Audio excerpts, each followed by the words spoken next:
Quelles sont les solutions pour payer moins d'impôts sur le revenu? Les particuliers peuvent bénéficier de différentes solutions pour payer moins d'impôts. L'impôt sur le revenu est un prélèvement annuel sur les revenus. Le taux d'imposition dépend du niveau de revenu et peut aller jusqu'à 45% pour les revenus les plus élevés. Cela signifie que les particuliers peuvent avoir un intérêt important à réduire leur IR pour économiser de l'argent. Par exemple, pour un particulier ayant un revenu brut annuel de 50 000 €, le taux d'imposition est de 14%, ce qui représente un impôt de 7 000 €. Si ce particulier peut réduire son impôt de 1 000 € grâce aux différentes solutions disponibles, il économisera 1 000 € pour l'année fiscale. La déduction des frais professionnels. Les frais professionnels sont des dépenses liées à l'exercice d'une activité professionnelle. En France, ils peuvent être déduits du montant des revenus imposables pour réduire l'impôt sur le revenu. Ces frais comprennent les dépenses pour l'achat de matériel professionnel, les déplacements professionnels, les frais de formation professionnelle, entre autres. Les frais professionnels déductibles en France sont les suivants. Frais de déplacement professionnel, dépenses de transport pour se rendre au travail ou pour des déplacements professionnels, kilomètres parcourus en voiture, billets de train, de bus, de métro, etc. Les frais de représentation, dépenses liées à l'entretien de relations professionnelles telles que les déjeuners d'affaires, les cocktails, les cadeaux. Les frais de téléphone et d'Internet, dépenses liées à l'utilisation du téléphone et d'Internet pour les activités professionnelles. Les coûts de formation professionnelle, dépenses liées à la formation professionnelle, cours, conférences, etc. La location de matériel professionnel, dépenses liées à la location de matériel nécessaire à l'exercice de la profession, ordinateur portable, imprimante, etc. Les frais de participation à des salons professionnels, dépenses liées à la participation à des salons professionnels, inscription, hôtel, transport, etc.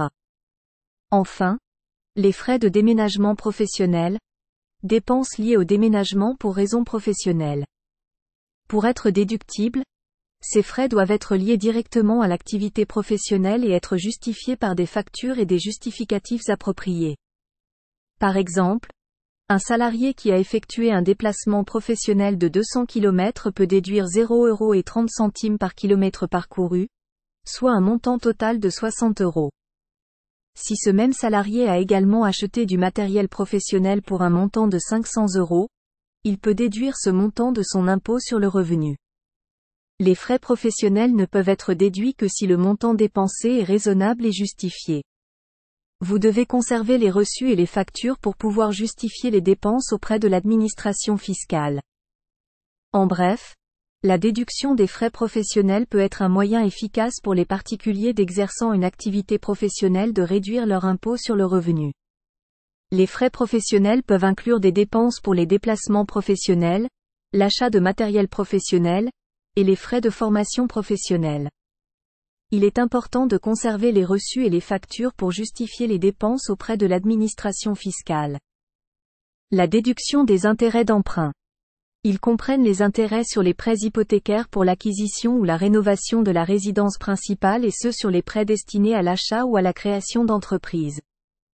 Il est également possible de déduire les intérêts sur les prêts à taux zéro, PTZ, pour l'acquisition d'une résidence principale. Notez que les plafonds de déduction peuvent varier en fonction des années et qu'il est toujours préférable de consulter un expert en matière fiscale pour obtenir des informations à jour. Les intérêts d'emprunt payés pour l'achat ou la rénovation d'une résidence principale peuvent être déduits des impôts sur le revenu. Cette déduction concerne les intérêts payés sur un emprunt immobilier contracté pour l'acquisition ou la rénovation de la résidence principale et est limitée à certains plafonds. Par exemple, pour l'année fiscale 2022, le plafond de déduction des intérêts d'emprunt était de 10 000 € pour une personne seule et de 20 000 € pour un couple. Cela signifie que si un particulier payait 5 000 € d'intérêts pour l'achat de sa résidence principale, il pouvait déduire 5 000 € de son IR. Seuls les intérêts payés sur un emprunt immobilier contracté pour l'acquisition ou la rénovation de la résidence principale sont éligibles à la déduction fiscale. Ceux payés pour d'autres types de biens immobiliers ne peuvent pas être déduits. Cette déduction peut être un moyen efficace pour les particuliers de réduire leur impôt sur le revenu en France. Il faut comprendre les plafonds applicables et les conditions d'éligibilité pour maximiser les avantages fiscaux. La déduction des dons à des organismes d'intérêt général. Les particuliers peuvent bénéficier d'une déduction fiscale pour les dons qu'ils font à des organismes d'intérêt général tels que des associations caritatives, des fondations ou des établissements d'enseignement supérieur. Cette déduction peut aider les particuliers à réduire leur impôt sur le revenu.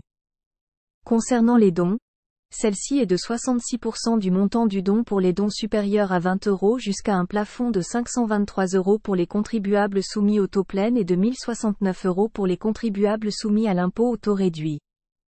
Par exemple, si un particulier fait un don de 100 € à une association caritative, il peut déduire 66 € de ses impôts. Si ce particulier est soumis à l'IR au taux plein, il peut déduire 66 € jusqu'au plafond de 523 €. Si ce particulier est soumis à l'impôt au taux réduit, il peut déduire 66 € jusqu'au plafond de 1069 €. Faire des dons à des organismes d'intérêt général peut aider les particuliers à réduire leur impôt sur le revenu en bénéficiant d'une déduction fiscale. Il est important de conserver une preuve des dons effectués pour pouvoir les déduire.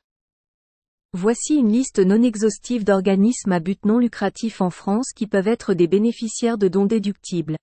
Associations caritatives, organisations à but humanitaire, associations pour la protection de l'environnement, associations culturelles, associations sportives, associations pour la recherche médicale, fondations reconnues d'utilité publique. Pour être déductibles d'impôt sur le revenu, les dons doivent être effectués à des organismes reconnus d'intérêt général en France. Les particuliers peuvent déduire 66% du montant des dons dans la limite de 20% de leurs revenus imposables. Les dons supérieurs à ce plafond peuvent être reportés sur les 5 années fiscales suivantes. Le crédit d'impôt pour la transition énergétique. Le crédit d'impôt pour la transition énergétique a été remplacé en 2023 par le dispositif MaPrimeRénov'.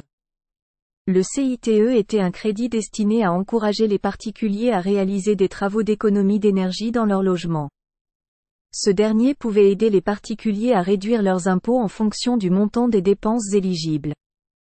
Le taux de ce crédit d'impôt dépendait du type de travaux réalisés et peut aller jusqu'à 30% du montant des dépenses éligibles, plafonné à 8 000 € pour une personne seule et 16 000 € pour un couple. Les dépenses éligibles incluaient des travaux tels que l'installation de fenêtres économiques, de panneaux solaires, de chaudières à haute performance énergétique, etc.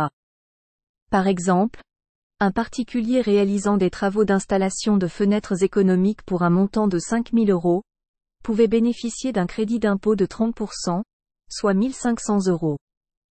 Il pouvait être déduit du montant total de l'impôt sur le revenu dû pour l'année fiscale. Depuis le 1er janvier 2023, MaPrimeRénov' est le dispositif d'aide à la rénovation énergétique qui remplace le crédit d'impôt pour la transition énergétique, CIT, et les aides de l'Agence nationale de l'habitat, ANA, Habiter mieux agilité, et Habiter mieux sérénité. MaPrimeRénov' permet donc de financer les travaux d'isolation, de chauffage, de ventilation ou d'audit énergétique d'une maison individuelle ou d'un appartement en habitat collectif. Les travaux doivent être effectués par des entreprises labellisées RGE, reconnues garantes de l'environnement. MaPrimeRénov' est accessible à tous les propriétaires et à toutes les copropriétés de logements construits depuis au moins 15 ans. Cette aide est ouverte à l'ensemble des propriétaires, quels que soient leurs revenus, qu'ils occupent le logement à rénover ou le louent. Le logement doit être construit depuis au moins 15 ans ou depuis au moins 2 ans lors du remplacement d'une chaudière au fioul. Si vous souhaitez bénéficier de MaPrimeRénov', en tant que propriétaire bailleur, vous devez vous engager à louer votre logement en tant que résidence principale pour une durée égale ou supérieure à 5 ans, durée calculée à compter du jour du versement de la prime à la rénovation. En cas de réévaluation du loyer, vous devez déduire le montant de la prime du montant total des travaux justifiant cette réévaluation et en informer votre locataire. MaPrimeRénov' est aussi accessible aux copropriétés pour les travaux dans les parties communes. MaPrimeRénov' permet de financer les travaux d'isolation, de chauffage, de ventilation ou d'audit énergétique d'une maison individuelle ou d'un appartement en habitat collectif. Les travaux doivent être effectués par des entreprises labellisées RGE, reconnues garantes de l'environnement. Le montant de la prime est forfaitaire. Il est calculé en fonction des revenus du foyer et du gain écologique permis par les travaux. Les plafonds de ressources ont été catégorisés en 4 profils, couleurs selon les différents niveaux de revenus, des ménages les plus modestes aux ménages les plus aisés, MaPrimeRénov' bleu, MaPrimeRénov' jaune, MaPrimeRénov' violet et MaPrimeRénov' rose. Un 5e profil intitulé MaPrimeRénov' copropriété a été établi pour fixer les barèmes de MaPrimeRénov' lorsque les travaux sont réalisés par les copropriétés. Pour chaque profil, correspond un montant de prime en fonction de la nature des travaux engagés. Un simulateur Simuled EuroS vous permet de savoir à quel profil vous appartenez et à quel niveau d'aide vous avez droit. Cette simulation nécessitera de décrire votre projet de travaux et votre situation personnelle. Un bonus sortie de passoire, lorsque les travaux permettent de sortir le logement de l'état de passoire thermique étiquette énergie F ou G. Il existe également un bonus bâtiment basse consommation, pour récompenser l'atteinte de l'étiquette énergie B ou A, un forfait rénovation globale, pour les ménages aux revenus intermédiaires et supérieurs afin d'encourager les bouquets de travaux, et un forfait assistance à maîtrise d'ouvrage, pour les ménages souhaitant se faire accompagner dans la réalisation de leurs travaux. Comment bénéficier de MaPrimeRénov'? Les travaux ayant fait l'objet de devis et commencé depuis le 1er octobre 2020 sont éligibles aux nouvelles modalités de l'aide. Les dossiers de demande d'aide MaPrimeRénov' peuvent être déposés sur le site www.maprimerenov.gouv.fr. Mais attention, dans ce cas, il est nécessaire de bien vérifier l'éligibilité des travaux prévus et le montant de l'aide à laquelle vous pouvez prétendre selon votre profil. Vous pouvez utiliser le simulateur Simuled EuroS pour vérifier votre profil. Par ailleurs, MaPrimeRénov' est cumulable avec d'autres aides à la rénovation énergétique comme les certificats d'économie d'énergie, CEE, ou encore les aides des collectivités locales ou celles d'Action Logement. MaPrimeRénov' est désormais cumulable avec un éco-PTZ d'un montant maximum de 30 000 € pour financer le coût des travaux de rénovation énergétique non couverts par MaPrimeRénov'. Par ailleurs, vos travaux bénéficient d'un taux réduit de TVA à 5,5%. Le crédit d'impôt pour les dépenses liées à la dépendance. Les dépenses liées à la dépendance permettent elles aussi aux particuliers de réduire leur IR pour les celles liées à l'aide pour les personnes âgées ou handicapées. Ce crédit d'impôt s'applique aux dépenses engagées pour l'achat ou la location d'équipements spécifiques, la réalisation de travaux d'adaptation de la résidence principale et les frais de service à la personne. Les dépenses admissibles comprennent les frais de service à la personne, tels que l'aide pour les tâches quotidiennes, la prise en charge de la personne âgée ou handicapée. Les dépenses liées à l'achat ou la location d'équipements spécifiques, tels que les lits médicaux, les fauteuils roulants, les rampes d'accès. Les frais liés à la réalisation de travaux d'adaptation de la résidence principale, tels que la pose de barre d'appui, la modification de la salle de bain, etc. Le montant du crédit d'impôt pour les dépenses liées à la dépendance est de 50%, dans la limite de 10 000 € pour une personne seule et de 20 000 € pour un couple.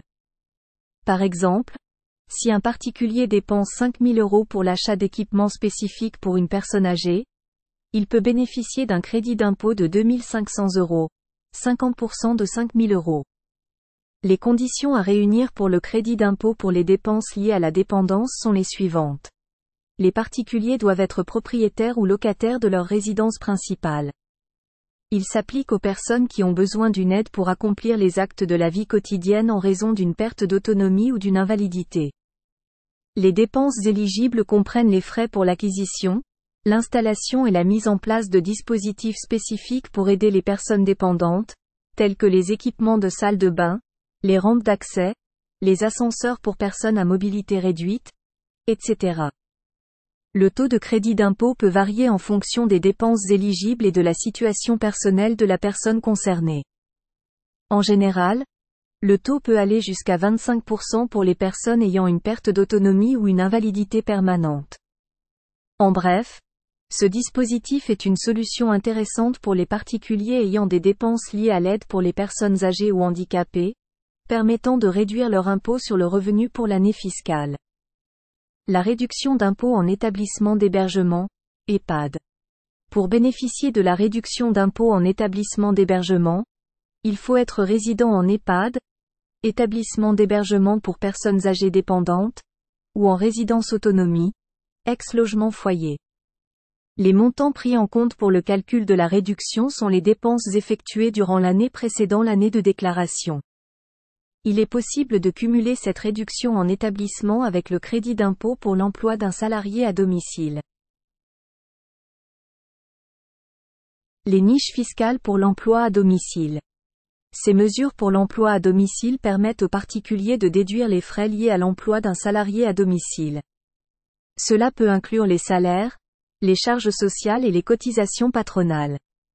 Cette niche est destinée à encourager les particuliers à embaucher un salarié pour des tâches ménagères telles que le ménage, la garde d'enfants, l'aide aux personnes âgées, etc. Le montant de la déduction fiscale varie en fonction du nombre d'heures travaillées par la personne. Pour les heures travaillées en 2022, elle est de 12,07 € par heure. Cela signifie que pour une année complète de travail, soit 160 heures, le montant de la déduction fiscale est de 1 932,80 €.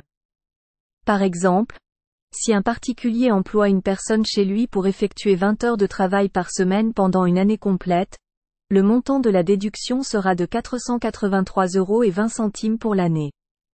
Pour bénéficier de la niche fiscale pour l'emploi à domicile, le salarié doit être embauché en tant que salarié à domicile et non en tant que travailleur indépendant. De plus, il est nécessaire de respecter les formalités administratives. Cela peut être un moyen efficace pour les particuliers de réduire leur impôt sur le revenu en déduisant les frais liés à cet emploi. Le cas des personnes handicapées. La niche fiscale pour les personnes handicapées permet aux particuliers de déduire une partie des dépenses liées à l'aide ou à l'assistance d'une personne handicapée. Destinée aux particuliers qui prennent en charge une personne handicapée soit à titre personnel, soit dans le cadre d'un mandat de protection future, ce dispositif concerne les dépenses suivantes. Les frais d'aménagement du logement pour faciliter la vie quotidienne de la personne handicapée, les frais de transport pour permettre à la personne handicapée de se déplacer et les frais d'assistance pour aider la personne handicapée dans les tâches quotidiennes. La déduction fiscale pour cette niche est de 50% des dépenses engagées, dans la limite de 10 000 € par an et par personne handicapée. Cela signifie que les particuliers peuvent déduire jusqu'à 5 000 € de leur IR pour les dépenses liées à la prise en charge d'une personne handicapée. Par exemple, un particulier qui dépense 10 000 € pour aménager son logement pour accueillir une personne handicapée peut déduire 5 000 € de ses impôts. Si le taux d'imposition de ce particulier est de 14%, cela représente une économie d'impôt de 700 €. C'est donc une bonne solution pour les particuliers qui prennent en charge une personne handicapée pour réduire leur impôt sur le revenu. Il est important de conserver les justificatifs des dépenses liées à la prise en charge d'une personne handicapée pour pouvoir bénéficier de cette niche fiscale. Les investissements locatifs. La niche fiscale pour les investissements locatifs est une opportunité pour les particuliers de réduire leur IR en investissant dans l'immobilier locatif. Les investissements locatifs peuvent inclure l'achat d'un logement ou la construction d'un bâtiment destiné à la location. Cette loi permet aux particuliers de déduire une partie des dépenses liées à leur investissement locatif de leur impôt sur le revenu. Les dépenses déductibles peuvent inclure les frais de notaire, les frais de garantie, les frais d'emprunt et les travaux d'amélioration. Les déductions sont limitées à un certain montant annuel, généralement de 10 000 € pour une personne seule et de 18 000 € pour un couple. Par exemple, un particulier qui a acheté un logement locatif pour 200 000 € avec un crédit de 150 000 € et des frais de notaire de 10 000 € peut déduire ses dépenses. Si ce particulier est imposé à un taux de 14%, il peut réduire ses impôts de 2 800 €, 20 000 € x 14%, ce qui représente une économie de 2 800 € pour l'année fiscale. Ainsi, l'investissement locatif peut être une solution pour les particuliers pour réduire leur impôt sur le revenu. Les déductions fiscales pour les investissements locatifs peuvent aider les particuliers à économiser de l'argent, mais il est obligatoire de bien saisir les limites et les conditions liées à cette niche fiscale.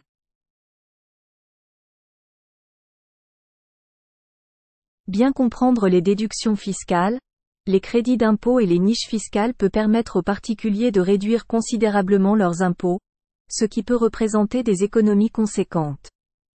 Il faut au préalable planifier ses finances pour bénéficier au mieux des avantages fiscaux disponibles. Cela signifie que les particuliers doivent anticiper leurs dépenses et leurs revenus pour l'année fiscale à venir et s'assurer de maximiser les déductions, les crédits d'impôt et les niches fiscales disponibles. Nous espérons que cette entrée en matière vous donnera envie d'en savoir plus. Nous vous invitons à consulter nos guides sur la défiscalisation. Les liens sont juste en dessous de cette vidéo. Si cette vidéo vous a plu, vous pouvez lui donner un petit pouce en l'air et vous abonner à notre chaîne. À très bientôt sur le guide de votre argent.